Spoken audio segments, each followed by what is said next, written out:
442페이지. 사업상 증여라고 있어요. 거기 보시면. 그래서 사업상 증여는 뭐냐면 말 그대로 거래처한테 잘 보이려고 공짜로 주는 거예요. 이런 경우들 있어요, 없어요? 있죠. 그래서 만약에 뭐 제가 아까 설명드린 것처럼 우리 회사가 컴퓨터 파는 회사야. 근데 거래처에서 컴퓨터를 50대 바꿀 예정이래. 그럼 담당자한테 뇌물로 한 대 정도 줄 수도 있어요, 없어요? 있죠. 네, 근데 이런 것들을 인정 안 하겠다. 공짜로 준 것도 나중에 뭐 내라? 세금 내라. 이렇게 되어 있는 거예요. 근데 왜 그러냐면 거기 교재에도 잘 나와 있는데 만약에 삼성전자에서 갤럭시 S를 소비자한테는 돈 주고 팔고 거래처한테는 공짜로 줬어. 그럼 이런 거를 인정해 줘 버리면 어떤 문제가 생기냐면은 이제 거래처한테 공짜로 안 준 것도 공짜로 줬다라고 할 수 있어요, 없어요? 있겠죠. 그래서 그런 부분들을 어떻게 보면 막는 거예요. 왜냐하면 이런 부분들이 생기면 생길수록 사람들은 이제 화가 많이 나잖아요. 왜냐면 덜 공정하다라고 보기 때문에. 근데 거기 밑에 예외 보시면은요. 증여하는 재화의 대가가 주된 거래인 재화 공급의 대가에 포함되는 것, 부수재화. 대표적인 게 뭐냐면 1+1 같은 거. 그런 것들에 대해서는 공짜로 준 걸로 안 봅니다. 왜냐면 우리 일반적으로 알잖아요. 1+1이어도 거기 가격 안에 포함이 어느 정도 되어는 있겠죠. 왜냐면 절대로 회사라는 곳이 무조건 마이너스만 보고 팔진 않잖아요. 그래서 그런 거에 대해서는 세금을 안 내도 되고 견본품도 세금 안 내도 돼요. 왜냐면 우리가 거래처한테 견본품을 보내줘야 거기에서 그 견본품을 보고 이 물건을 살 거냐 말 거냐를 정하잖아요. 그래서 이런 거에 대해서도 세금을 안 걷겠다. 그 다음에 불특정 다수인에게 광고하는 거. 이건 대표적으로 우리 보면은 화장품 가게 보면 거기 앞에서 호객행위 하시는 분들 계시잖아요. 지금 오시면 뭐 마스크팩을 하나를 더 준다는 둥, 뭐를 더 준다는 둥 이런 경우들이 있어요, 없어요? 있죠. 그거에 대해서도 세금을 안 걷습니다. 근데 왜 안 걷냐면 대부분 이렇게 추가적으로 주는 것들은 금액이 커요, 작아요? 작죠. 근데 이 작은 것 때문에 세금을 걷는다라고 하면 이거 줄 사람들이 많이 줄 거예요, 적게 줄 거예요? 적게 줄 거예요. 그러면 덜 팔리잖아요. 그러니까 국가 입장에서는 짜잘한 거는 포기할게. 그 대신 요 작은 돈을 가지고 큰 돈을 만들란 얘기예요. 그러면 국가 입장에서는 작은 거 포기하고 큰 거 받는 게 훨씬 더 어때요? 플러스가 되겠죠. 그래서 우리 그런 얘기 하잖아요. 너무 작은 것까지 신경 쓰지 말라고. 왜냐면 나중에 커져버리면 그거보다 더 많은 세금을 거둘 수 있죠. 그 다음에 4번 당초 매입세액이 공제되지 않으면, 그러니까 제가 아까 요거 얘기했잖아요. 납부세액은 매출세액 마이너스 뭐라고요? 매입세. 그래서 세금을 안 뺐으면 안 내도 된다라고 보는 거예요. 근데 세금을 뺐으면 뭐 내라? 세금 내라. 그래서 거기 보시면 매입세액이 공제되지 않은 것. 그리고 5번, 요번에도 또 생겼죠. 특별재난지역. 그래서 뭐 화재 나거나 지진 나거나 하면은 특별재난지역으로 선포하죠. 그러면은 거기로 이제 물건 같은 거 보내주잖아요. 뭐 대기업 같은 경우에는 뭐 음식이나 이런 거 막 제공하죠. 그런 거에 대해서는 뭐 거두면 안 돼요? 세금 거두면 안 되겠죠. 근데 요번에 화재 난 데는 개판이더구만요. 보셨어요, 뉴스에서? 거기 와갖고 화재 났는데 거기에서 쓸만한 거 다 들고 간다면서요. 그러니까 대한민국은 좋은 사람도 많은데 나쁜 놈들도 많아요. 그런 거 보면. 아니 불나갖고 열받아 죽겠는데 거기 와서 의자가 쌩쌩하다고 들고 가고 그게 뭔 짓이냐고요. 그래서 저 그런 사람들 볼 때마다 기도할 때마다 꼭 이렇게 기도드려요. 나중에 꼭 그 사람도 똑같은 꼴을 당하라고.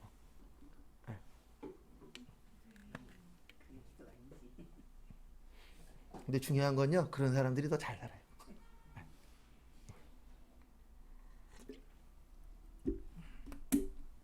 그 다음에 거기 밑에 보시면 폐업시 잔존재화. 우리 왜 망해요? 장사가 안 돼서. 근데 남은 물건에 대해서도 세금을 내셔야 돼요. 왜 그러냐면 이건 형평성 문제예요. 만약에 장사 안 됐다 그래서 남은 물건에 대해서 세금을 안 걷잖아요. 그러면 우리가 지금 여기에서 이렇게 머리 아프게 공부할 필요가 없어요. 그럼 이렇게 하면 되잖아요. 어떻게 하면 되냐면 사업체 차린 다음에 물건 사고 망해요, 그냥. 그러면 남은 물건에 대해서 세금 안 내도 된대. 그러면 남들보다 싸게 팔 수 있어요, 없어요? 있죠. 왜냐면 남들은 물건 팔 때마다 세금까지 계산해서 물건 파는 거잖아요. 근데 나는 세금 안 내도 되니까 남들보다 훨씬 저렴하게 뭐 할 수 있죠? 팔 수 있죠. 그리고 판 다음에 뭐 안 내면 돼요? 세금 안 내면 돼. 네. 그러면 떼부자가 될 수 있겠죠. 그래서 이런 부분들 때문에 그 망한 물건에 대해서도 뭐 내라? 세금 내라. 왜냐면 이거에 대해서도 세금을 안 걷어버리면 형평성이 안 맞아버리거든요. 누구는 망했으니까 세금 안 내고 누구는 장사하니까 세금 내고 이러면 안 되잖아요. 네, 그래서 이 부분에 대해서도 세금을 내도록 되어 있고, 사업하시는 분들은 이거를 뭐라 그러냐면 뱉어낸다, 토해낸다 이렇게 표현하시더라고요. 네, 내가 망해서 지금까지 세금 빼준 거를 내야 된다. 네, 이렇게 이제 표현들을 하시더라고요.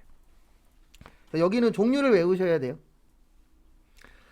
그 다음에 교재는 어디 갔냐, 444페이지 위에 잘 보세요. 요것도 종종 출제가 됩니다. 근데 아셔야 되는 게 이 파트가 공부하시는 분들한테 좋은 파트는 아니에요. 왜냐면 양은 많고 문제는 딸랑 3개 나오고, 그러다 보니까 운 좋으면 다 맞을 수도 있고요, 운 나쁘면 다 틀릴 수도 있어요.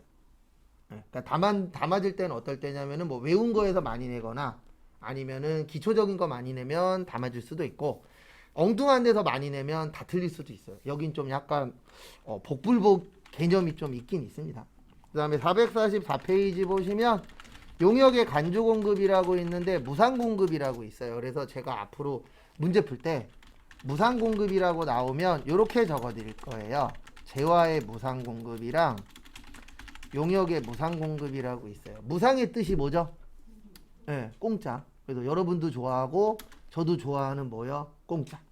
근데 좋아는 하지만 공짜는 있다 없다? 없다. 네, 없어요. 살아보니까 공짜로 뭐 준다 그러면 네, 뭔가 그 뒤에 꼭 날라오더라고요. 다른 게.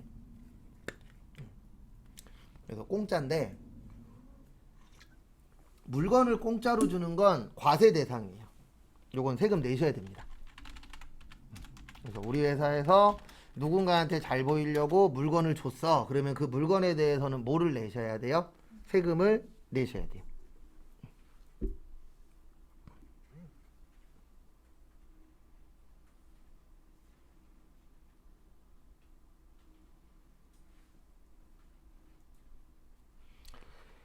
그 다음에 용역의 무상공급은 과세 대상이 아니에요. 왜냐면 이런 거거든요. 어떤 경우냐면은 만약에 내가 도배를 해요.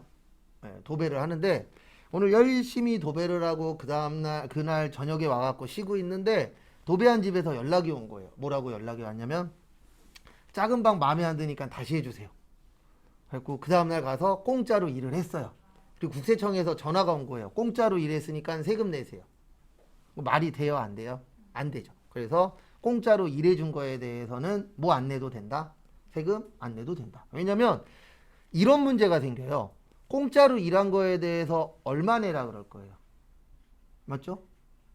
이런 문제들이 생깁니다. 왜냐면 가격 정하기가 되게 애매해요. 왜냐면 똑같은 일을 하더라도 어디에서 했느냐, 언제 했느냐에 따라서 가격대가 다 어떻죠? 다르죠. 그리고 세금 걷기도 어려워요. 왜냐면 공짜로 일했는데 세금 내라 그러면 기쁜 마음으로 세금 낼 사람 있어요, 없어요? 없죠. 그래서 이거는 좀 문제가 심각해질 확률이 있기 때문에 세금을 안 걷는 거고요. 근데 요거는 걷어요. 단 특수관계인에게, 거기 있어요. 특수관계인에게 부동산 임대용역은 제외. 그러니까 이런 경우입니다. 어떤 경우냐면 내가 만약에 건물주예요. 근데 1층이 비어있어. 그래갖고 친척애가 놀고 있는 애가 있길래 이렇게 얘기할 수 있죠. 친척애한테 야, 내 건물 1층 비어있어. 너 와서 커피숍 할래? 공짜로 빌려줄게. 이럴 수 있어요, 없어요? 있죠. 근데 이럴 일은 없잖아요. 아무런 임명식도 없는 사람한테, 처음 보는 사람한테 가갖고 저기요, 제가 건물주인데 1층이 비어있어요. 오셔서 커피숍 할래요? 그러면 도망가거나 112에다 신고합니다. 맞죠? 그럴 일은 있다 없다? 없다. 대부분 공짜로 빌려주면 아는 사람한테 아니면 나하고 이해관계가 있는 사람한테 공짜로 빌려주겠지만 처음 보는 사람한테 그럴 일은 있다 없다? 없다. 그래도 우리 가끔씩 TV 보다 보면은 나도 모르게 욕 나올 때 있잖아요. 어떤 경우냐면 몇 년 전에 있었는데 어느 건설회사가 거기가 원래 전세가 한 4, 5억 하는 아파트거든요. 근데 그거를 저기 고위직 공무원이었나? 한테 1억에 빌려줬어요. 그럼 그거 누가 봐도 뭐죠? 뇌물이죠. 맞죠? 네.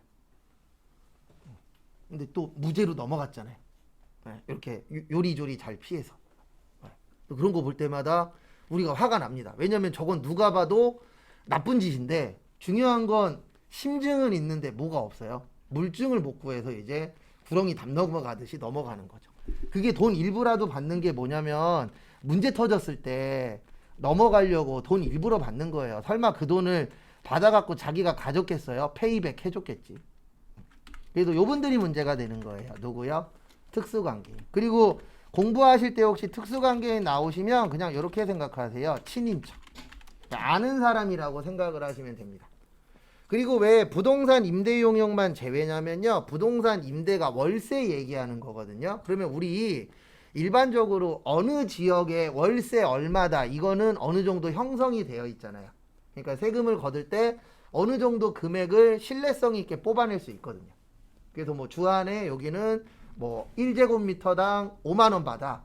평균적으로. 그리고 뭐 평균 금액으로 해서 이만큼 세금 내라. 그러면은 요 금액은 어느 정도 신뢰성이 있기 때문에 그래서 부동산 임대 용역만 세금을 내도록 되어 있습니다.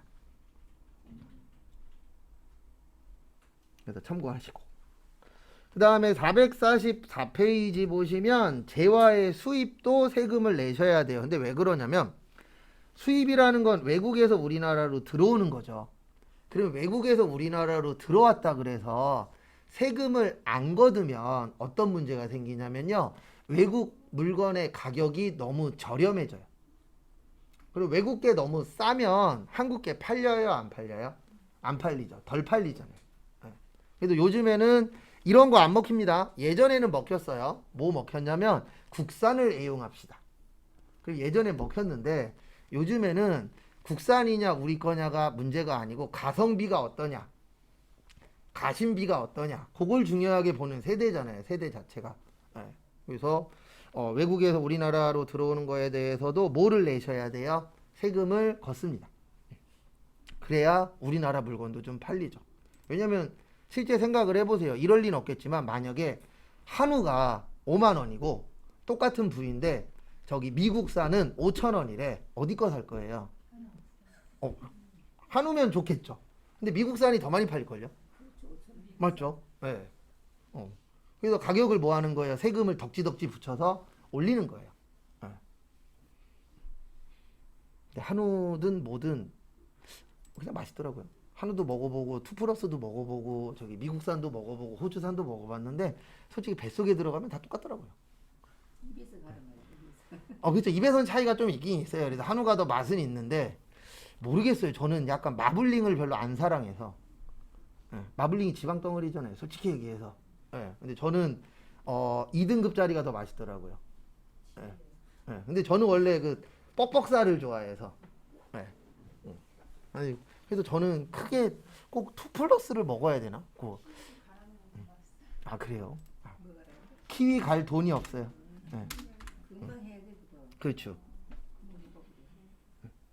그 다음에 445페이지 여기도 시험 잘 나와요. 요게 뭐냐면 공급시기입니다. 요 공급시기가 뭐냐면 이거랑 연관이 있어요. 작성연월이. 이게 왜 시험 문제 잘 나오냐면요. 이것 때문에 내는 거예요. 우리 1기 예정이 1월 1일부터 3월 31일까지예요. 그리고 신고는 4월 며칠까지요? 25일. 그 다음에 1기 확정은 4월 1일에서 6월 30일이고 신고는 7월 25일이에요. 그러면 어떨 때 문제가 되냐면 이럴 때 문제가 됩니다. 3월 31일 날 거래가 있었어요. 그럼 원래 세금계산서 몇 월 며칠로 끊어야 돼요? 3월 31일로 끊어야 돼요. 근데 내가 만약에 사장님이야. 그러면 3월 31일로 끊고 싶어요? 4월 1일로 끊고 싶어요? 4월 1일로 끊고 싶어요. 왜냐면 하루만 바꾸면 4월 달에 세금 낼 걸 몇 월에 내죠? 7월에 내죠. 그러면 나는 그 돈을 가지고 3개월 동안 써먹을 수 있는 거예요. 그래서 국가에서 법적으로 이 날짜로 발행을 해. 이렇게 법으로 만든 이유가 뭐냐면 뭐 솔직히 법으로 있어도 장난치긴 하지만 법으로 되어 있으면 장난칠 확률이 올라가는 거예요, 떨어지는 거예요? 떨어지는 거예요. 그리고 나중에 문제가 생겼을 때에 너 왜 법 안 지켰냐 이런 식으로 이제 따질 부분이 있어야 되잖아요. 그래서 법에서 요 날짜로 세금계산서 발행을 해라 라고 만들어 놓은 겁니다. 그래서 첫 번째로 현금 판매, 외상 판매, 할부 판매라고 있는데 저는 요거를 일반 판매라고 설명을 드려요. 그래서 일반 판매에는 대표적으로 세 가지가 있습니다. 돈 주고 파는 거, 외상으로 파는 거, 할부로 파는 거. 그래도 우리 마트 가면 제일 많이 하는 행동이 돈 내는 경우 있어요, 없어요? 있죠. 그 다음에 카드로 긁으면 뭐예요? 외상이에요. 카드는 무조건 외상입니다. 그 다음에 3개월이요 그러면 뭐 되는 거예요? 할부 되는 거죠. 할부는 몇 개월부터 해요? 네, 2개월부터 할부라고 합니다. 그래서 이렇게 세 가지 방법은 이제 일반적으로 인도 기준이에요. 그러니까 물건 받으면 내가 이 물건 뭐 했다? 팔았다. 그리고 소비자 입장에서는 내가 이제 이 물건을 뭐 했다? 샀다. 이렇게 되는 겁니다. 그래서 우리 마트 가면은 캐셔분들한테 다 드리잖아요. 우리 캐셔분이 찍고 나한테 주면 그때부터 그 물건은 누구 거예요? 내 거가 되는 거죠. 그래서 그 날짜로 세금계산서를 뭐 해라? 발행해라라고 되어 있어요. 그 다음에 조건은 당연히 조건이 성취됐을 때예요. 그래서 요거보다는 거기 밑에 보시면 진한 글씨들이 시험 문제 나왔었던 겁니다. 그래서 가공 보시면 가공은 가공된 재화를 뭐 하는 때요? 인도하는 때. 그러니까 여기 무슨 뜻이냐면은 우리가 가공하는 회사들 있어요, 없어요? 있죠. 그러면 가공이 끝난 다음에 전화가 옵니다. 뭐라고 오냐면 가공 끝났으니까 돈 주세요. 그러면 돈 주면 안 돼요. 그 가공된 재화를 내가 받아서 검수를 해야 됩니다. 그래서 검수했더니 괜찮아. 그때 뭐를 줘야 돼요? 돈을 줘야 돼요. 왜 그러냐면 다 그런 건 아니지만 이상한 회사들 있어요, 없어요? 있어요. 그래서 확인도 안 하고 돈 먼저 준 다음에 만약에 물건을 받았더니 물건이 개판이야. 그러면 이거 AS 해주세요. 그러면 그때부터 또 돈 또 달라 그래요. 그래서 돈은 항상 언제 주는 거예요? 마지막에 주는 거예요. 다 검수하고.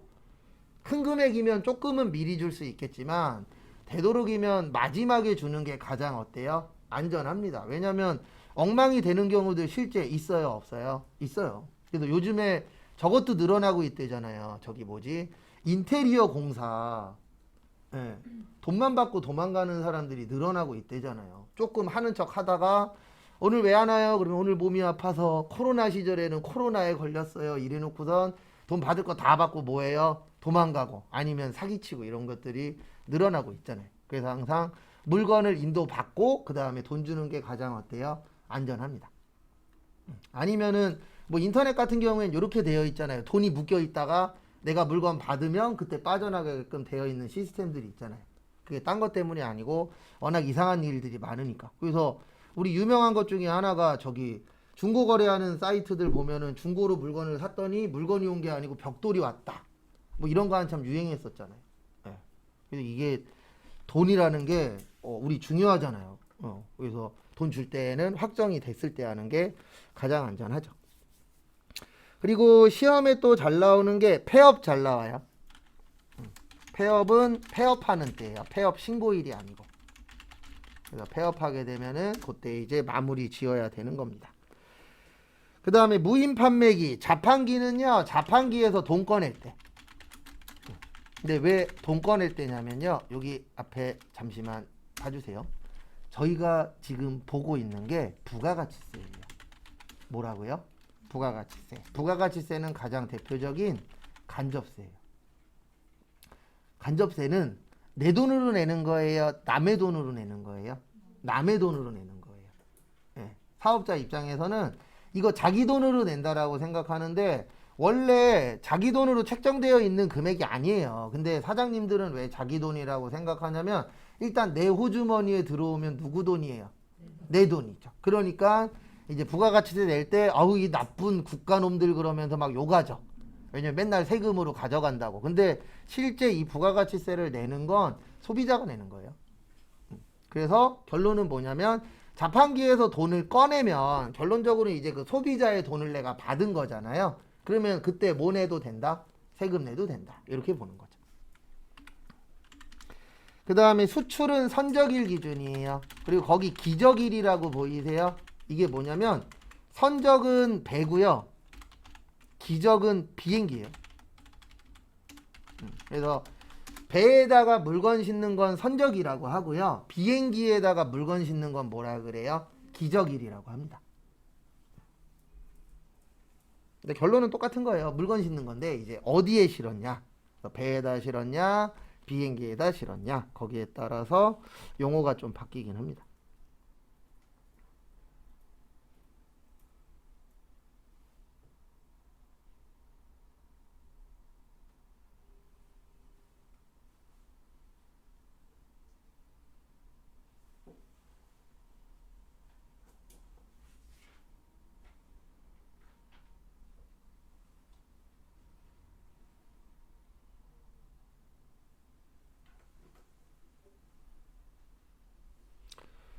그래서 참고하시고요. 그 다음에 다음 페이지 요것도 잘 나와요. 446페이지 2번 제일 많이 나오는 건 요거긴 합니다. 그래서 장기할부 판매 중간기준 조건부 완성도 기준 지급.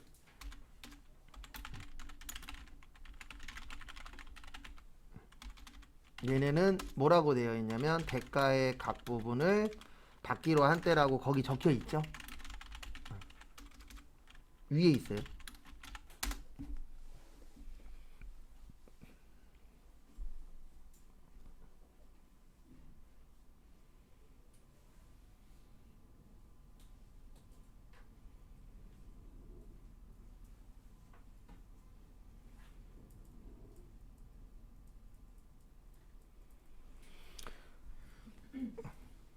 그래서 요게 무슨 뜻이냐면은요, 요거를 이야기하는 겁니다. 우리 장기가 몇 년 넘는 거죠? 1년. 할부는요? 나누어서 내는 거예요. 1년 넘게. 예, 우리가 왜 길게 나누어서 낼까요? 금액이 뭐하니까? 크니까. 예. 설마 10,000원짜리 가지고 24개월 할부하는 사람은 거의 없잖아요. 근데 1,000,000원이야. 그러면 24개월 할부할 수도 있어요, 없어요? 있죠. 금액이 뭐하니까요? 크니까. 근데 문제는 뭐냐면 우리 부가세는 몇 개월에 한 번씩 낸다고요? 일반적으로 3개월에 한 번씩 내야 돼요. 근데 장기 할부는 1년보다 길잖아요. 네. 그래서 이거를 한 번에 내라고 할 수도 없어요. 왜냐하면 금액이 크니까. 그래서 국가에서 생각한 거는 그래 그러면 너 3개월 동안에 돈 받은 것만 내. 돈 받기로 한 것만 내. 이렇게 이제 법을 만든 겁니다. 왜냐하면 만약에 10억짜리야. 그러면 10억에 10%면 1억이잖아요. 근데 아직 나는 돈 받았어요? 못 받았어요? 못 받았죠. 그래서 국가에서는 그러면 돈 받기로 했을 때 세금 내라. 왜냐면 일반적으로 돈 받기로 한 날 돈 받는 거잖아요. 네, 일반적으로. 못 받는 경우는 특이사항이라고 보고 빼는 거예요. 일반적으로 뭐 한 달 후에 돈 주겠다. 그러면 한 달 후에 돈 받았으니까 그거에 대해서 뭐 내라? 세금 내라. 그 다음에 중간지급 조건부는 왜 한 번에 다 안 주고 중간에 돈 줘요? 금액이 뭐하니까? 크니까. 우리 대표적으로 아파트도 봐보세요. 예, 한 번에 돈 안 주잖아요. 예, 여러 번에 나눠서 돈 내죠. 왜요? 금액이 뭐예요? 크잖아요.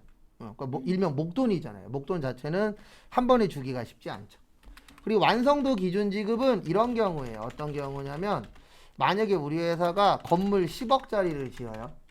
10억짜리를 짓는데 계약금으로 2억 주고 30% 완성되면 3억 주고 70% 완성되면 3억 주고 그 다음에 100% 완성되면 나머지 주고 이런 식으로 얼마나 완성됐느냐에 따라서 돈을 줄 수도 있어요 없어요? 있죠. 요거를 완성도 기준지급이라고 하는데 요것도 한 번에 못 줘요. 왜 그러냐면 금액이 뭐하니까? 크니까. 그래서 우리가 일반적으로 금액이 큰 것들은 한 번에 준다 나눠서 준다 나눠서 준다. 그래서 세금도 어떻게 내자? 나눠서 내자. 이렇게 되어 있는 겁니다. 그래서 예전에 제가 아직도 기억에 남는 게 꽤 오래된 얘기인데 예전에 저기 이대 입구에서 일하려고 이제 갔는데 첫날이니까 그때는 일이 없었어요. 한 이틀째까지는. 그래갖고 인포에 앉아 있었거든요. 근데 거기 수업이 제일 비싼 게 한 달에 200만 원짜리 수업이 있어요. 그래갖고 대학생이 탁 오더니 카드를 딱 꺼내더라고요. 그래서 인포에서 물어봤죠. 몇 개월로 할까요? 그랬더니 눈을 초롱초롱 뜨면서 일시불이요 그러는데 아직도 기억나요. 멋지더라고요. 엄마 카드이긴 하겠지만 200만 원을 나는 일시불로 그어본 적이 없는데 예. 약간 그 당시엔 부러웠어요. 200만 원을 일시불로 역시 서울이라 좀 다른가? 그러긴 했었죠. 그래서 2대2 구역에서 제일 많이 봤었던 게 저거예요. 뭐냐면 외제차. 외제차 끌고 이렇게 2대2로 들어가는 여자분들 꽤 많더라고요. 그리고 예전에 한때 그런 얘기 있었잖아요. 강남은 아줌마가 외제차 끌고 시장 간다고. 네. 제가 그거 한참 유행할 때 강남에서 영업했었거든요. 근데 진짜 시장에 BMW 끌고 오더라고요. 우리 동네에선 BMW 구경도 못 해봤는데.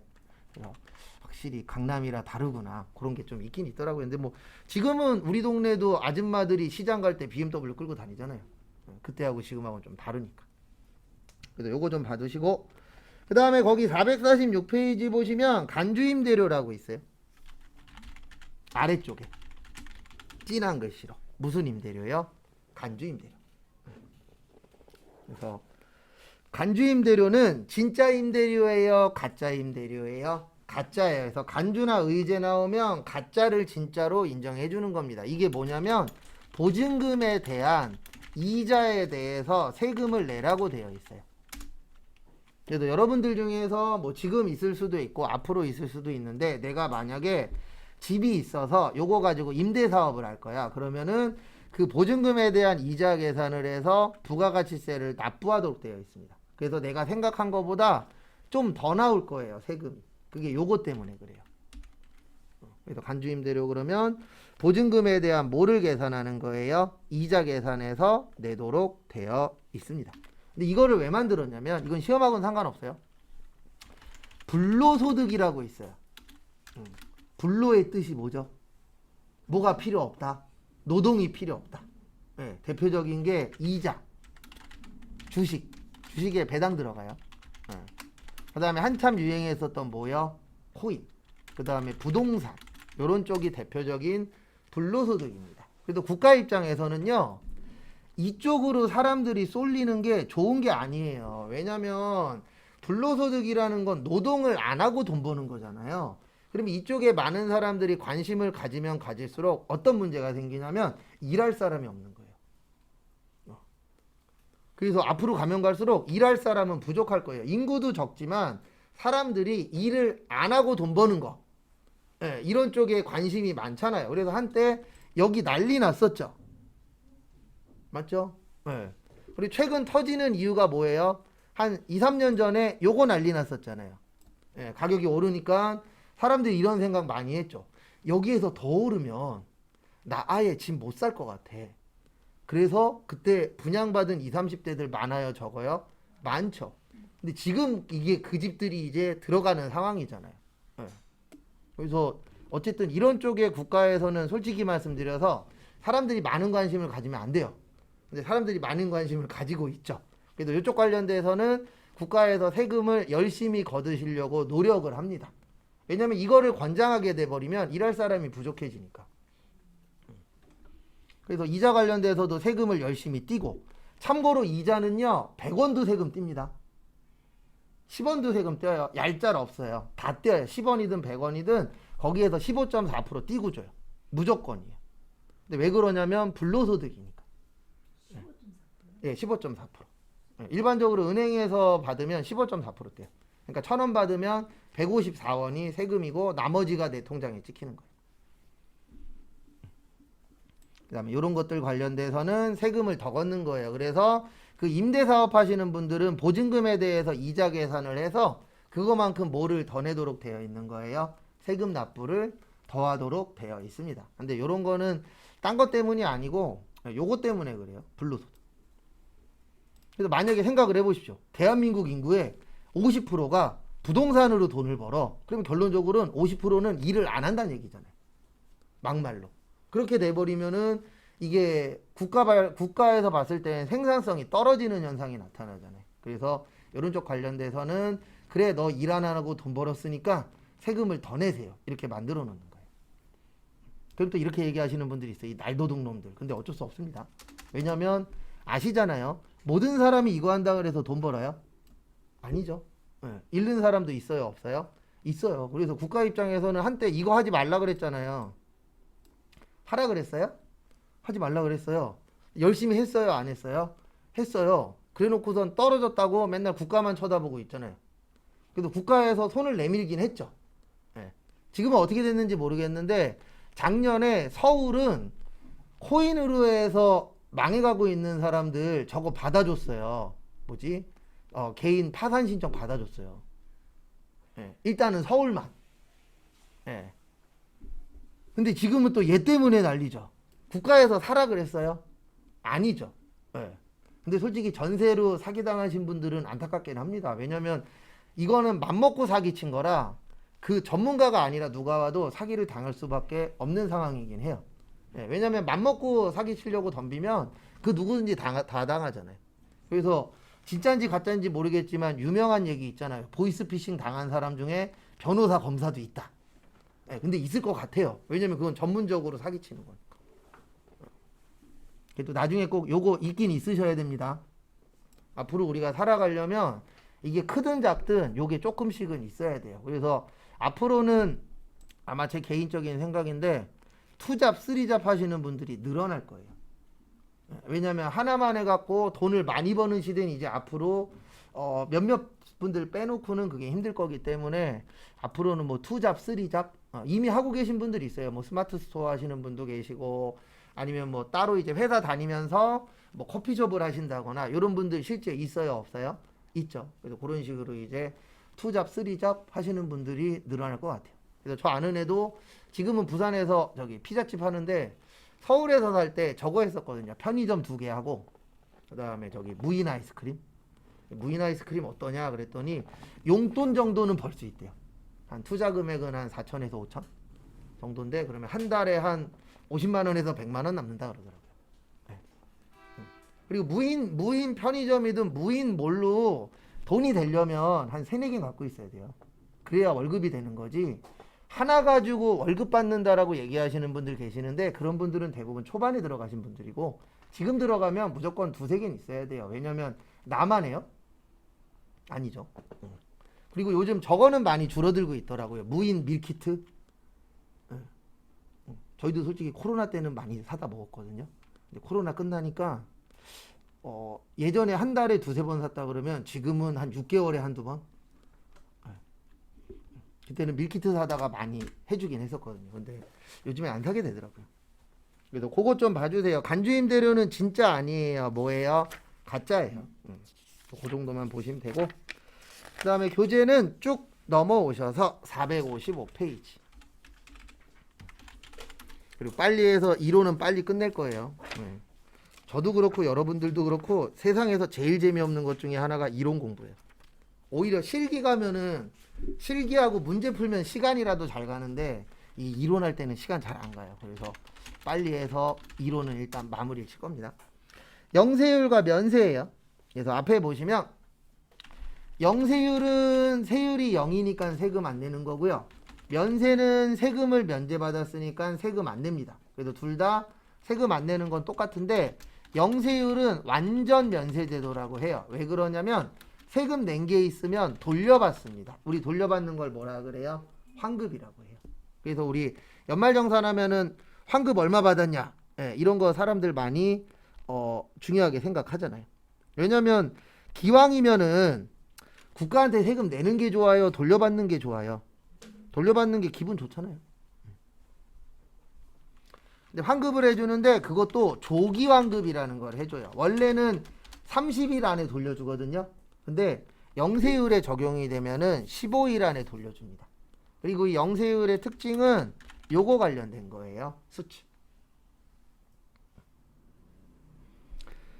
그래서 아시는 분들은 아시겠지만 우리 대한민국은 뭘로 먹고 사는 나라죠? 수출로 먹고 사는 나라입니다. 그래서 수출을 많이 하는 회사는 국가에서 도움을 많이 줘요. 그래서 대한민국은 대기업 하는 이유가 뭐예요? 딴 거 없어요. 대기업이 수출해서 돈 많이 벌어오잖아요.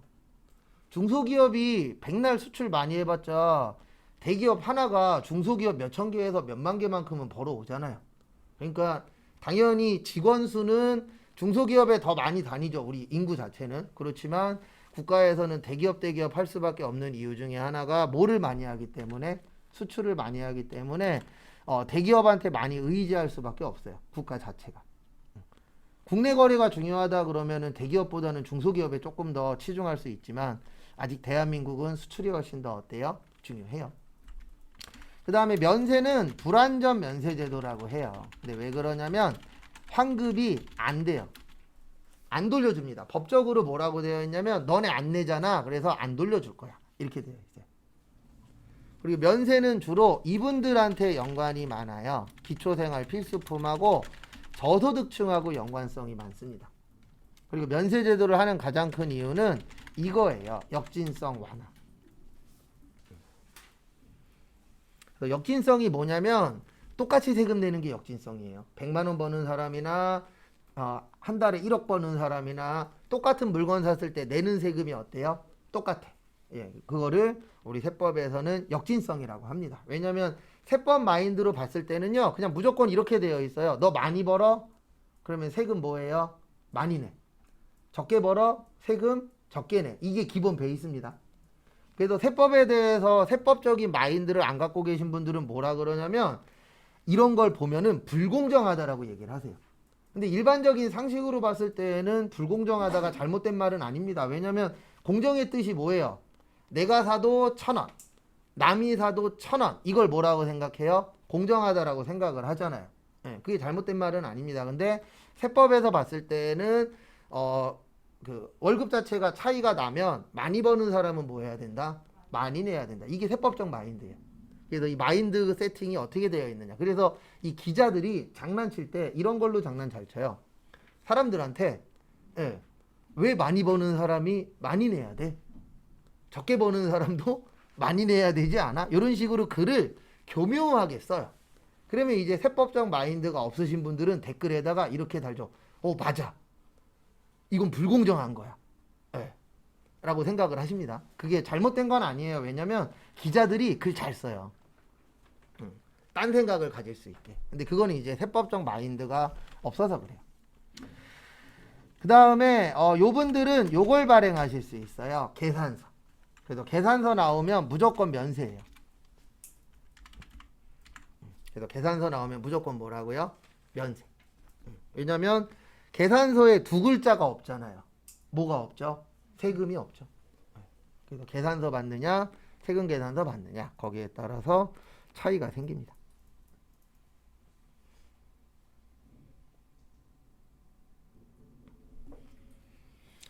그래서 영세만 보고 잠깐 쉴게요. 왜냐하면 시험 문제는 영세보다는 면세 종류 이런 거 잘 물어보거든요. 이론에서는.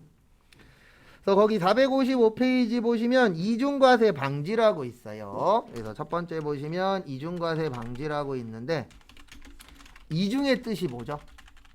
몇 번 내는 거예요? 2번 내는 거예요. 그래서 똑같은 내용으로 세금을 2번 내는 걸 이중과세라고 합니다. 그러면 똑같은 내용으로 2번 내면 돼요? 안 돼요? 안 되죠. 똑같은 내용으로는 한 번만 내야 됩니다. 그래서 소비지고 과세원칙이라는 걸 써서 우리나라에서는 영세율을 적용하는 거고요. 외국 나가서 뭐를 내라? 세금을 내라 라고 되어 있으세요. 그 다음에 두 번째로 외화획득 장려. 이거는 뭐냐면 이런 겁니다. 어떤 경우냐면 만약에 모나미 볼펜이 1,000원짜리가 있어요. 얼마짜리가 있어요? 1,000원. 근데 여기에다 세금을 붙이면 얼마가 되죠? 1,100원이 되죠. 요건 부가세 포함. 그 다음에 영세율이면 얼마가 되는 거예요? 1,000원이 되는 거예요. 그러면 1,000원짜리가 잘 팔려요? 1,100원짜리가 잘 팔려요? 1,000원짜리가 잘 팔리잖아요. 그래서 세금을 안 거두름으로 해서 물건을 하나라도 모아도록요, 더 팔도록. 그렇게 이제 혜택을 주는 겁니다. 그 다음에 456페이지 보시면 쭉 나와 있는데 그냥 이렇게 생각하시면 돼요. 영세율을 적용받으시려면 국내 거래여야 돼요? 국외여야 돼요? 국외여야 돼요. 그래서 일반적으로 뭐와 관련이 있어야 영세율 적용을 받을 수 있다? 수출. 그렇게 보시면 됩니다. 그리고 거기 456페이지 밑에 동그라미 2번 보시면 내국 신용장 구매 확인서라고 있거든요. 요거는 나중에 분개하면서 익히시면 되는데요. 간단하게 요거까지 설명드리고 쳤다가 458페이지 볼 거예요. 거기 보시면 내국 신용장이라고 있어요. 요거를 영어로 로컬 LC라고 해요. 그리고 로컬이라고도 하고 로컬이라고도 합니다. 같은 말이에요. 그래서 뭐 로컬 푸드, 로컬 푸드 이렇게 얘기하잖아요. 그러면 전통 음식 이야기하는 거잖아요. 그 다음에 구매 확인서라고 있어요. 이거 둘 다 뭐냐면 보증서예요. 간단하게만 설명드릴 거예요. 더 궁금하시면 인터넷을 찾아보시면 됩니다. 왜냐면 저희는 무역학과가 아니잖아요. 저희는 지금 회계 배우는 거지 무역 쪽이 아닙니다. 그래서 간단하게 설명드리면 내국 신용장하고 구매 확인서, 내국 신용장을 영어로 로컬렛이라고 해요. 같은 말입니다. 요거는 뭐냐면 보증서인데 무슨 보증서냐면 수출 보증서예요. 그러니까 이게 있으면 결론적으로는 이 물건은 뭐 할 거다? 수출할 거다. 그러니까 요 물건에 관련돼서는 영세율을 영세율을 적용해도 된다라는 보증서입니다. 근데 아무것도 없이 이거 수출할지 안 할지 알아요, 몰라요? 모르죠. 그런 거에 대해서는 영세율을 적용하면 돼요, 안 돼요? 안 돼요. 그래서 이런 보증서를 갖고 오시면은 영세율을 적용하면 됩니다. 그리고 이거는 주로 누가 발행해 주냐면은요, 우리가 수출하려고 하는 회사의 주거래 은행에서 발행을 해줘요. 왜냐면 아무나 발행할 수 있게 해놓으면 안 되잖아요. 공신력이 있는 단체에서 발행을 받는 거죠. 그래서 이런 걸 갖고 오면은 무슨 율을 적용해 주시라? 영세율을 적용해 주시라 라고 법에 되어 있습니다. 근데 얘네는요, 특징이 간접 수출이에요. 그러니까 수출에는 두 가지가 있어요. 직접 수출하고 간접 수출. 그래서 직접 수출은 수출이고요. 간접 수출은 영세라고 해요. 그러니까 직접 수출은 우리 회사에서 다이렉트로 외국으로 보내는 거고요. 간접 수출은 뭐냐면 이런 거예요. 우리 회사 물건을 다른 회사가 사가요. 그래서 그 물건을 사간 다음에 요 물건을 뭐 하는 거죠? 수출하는 경우 있어요, 없어요? 있죠. 그게 간접 수출이에요. 왜냐면 우리가 무조건 우리 회사 물건을 외국에 판다. 이건 아니잖아요. 무역회사들이 있어요, 없어요? 있죠. 그래서 저도 예전에 무역회사 다닌 적이 있었는데 무역회사 가실 분들은 이거 하나 알고 계십시오. 무역회사는 되도록이면 제2 외국어를 할 줄 알아야 돼요. 그러니까 뭐 영어라던가 일본어라던가 이런 걸 좀 할 줄 알면은 도움은 됩니다. 못한다 그래서 못 들어가는 건 아니에요. 그래서 저 예전에 갔었던 회사가 일본하고 거래하는 회사였거든요. 근데 혼자 남아갖고 야간에 야근을 하고 있었어요. 일할 게 좀 있어서. 근데 전화가 온 거예요. 전화를 받았죠. 어디에서 온 거예요? 일본에서. 근데 나 일본말을 할 줄을 몰라. 그리고 옆에다가 한글로 써놨어요. 이렇게 얘기하면 안녕하세요. 이렇게 얘기하면 뭐다. 근데 내 발음이 구리잖아요. 네. 얘기하는데 저쪽은 계속 못 알아먹고 있어. 저쪽도 써놨나 봐요. 한글로 아무도 없어요 그러더라고요. 예, 아무도 없어요 그랬더니 끊더라고요. 그래서 그 이후로 저는 야근하면 전화를 받아요, 안 받아요? 안 받아요. 이런 전설이 하나 있었어요. 네. 그래서 그 무역회사 갔을 때에 좀 영어 미국 관련되면 영어 좀 알면 좀 더 좋기는 합니다. 왜냐면 나도 모르게 전화를 받았는데 외국어가 들릴 수도 있잖아요. 네. 근데 뭐 다른 직원들이 있었을 때는 당연히 돌려주는데 혼자 있으니까 그 다음부터는 괜히 무서워서 못 받겠더라고요.